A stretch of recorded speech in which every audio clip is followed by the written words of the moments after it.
Hello friends, अस्सलाम वालेकुम। Welcome to all of you in my YouTube channel.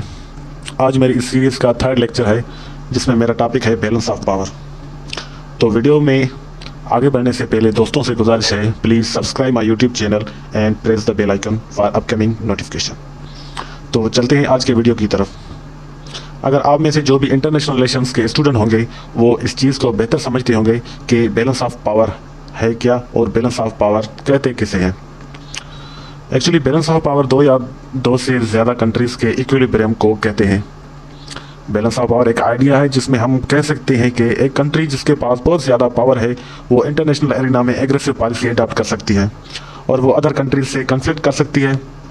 तो इसके हवाले से अगर वो इंटरनेशनल एरिना में एग्रेसिव पॉलिसी अडॉप्ट कर सकती है और वो अदर कंट्रीज से कन्फ्लिक्ट कर सकती है, तो इसके हवाले से अगर जो दूसरी कंट्री होगी उसको फियर होगा, उसकी सिक्योरिटी को थ्रेट होगा और वो कंट्री भी अपनी पावर को इंक्रीज करेगी या किसी और पावरफुल स्टेट से अलायंस करेगी उस एग्रेशन को रोकने के लिए या बैलेंस को बरकरार रखने के लिए। तो बैलेंस ऑफ पावर का कॉन्सेप्ट यूरोप में बहुत ज़्यादा था। जब कंट्रीज अपनी मिलिट्री की स्ट्रेंथ बढ़ाती थी उस टाइम ये कॉन्सेप्ट था कि अगर मिलिट्री पावर है तो स्टेट पावरफुल है। जैसे सबको पता है जर्मनी अपनी मिलिट्री को इनहांस कर रही थी वर्ल्ड वन से पहले, जो कि दूसरी कंट्रीज़ के लिए थ्रेट था। दूसरी कंट्रीज़ भी उसके अपोजिट में अपनी मिलिट्री पावर को इनहांस कर रही थी और अलियांस बना रही थी। इस टाइम अगर बैलेंस ऑफ पावर का हम एग्जांपल लें तो इंडिया और पाकिस्तान पर फिट बैठता है। इन दोनों में से जो कंट्री भी अपनी मिलिट्री या इक्विपमेंट को इंक्रीज करेगी वो इनडायरेक्टली या डायरेक्टली दूसरी कंट्री की सिक्योरिटी को थ्रेट होगा।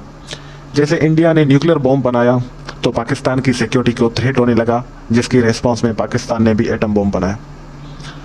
अब हम देखते हैं कि इंटरनेशनल रिलेशंस में बैलेंस ऑफ पावर का क्या कॉन्सेप्ट है।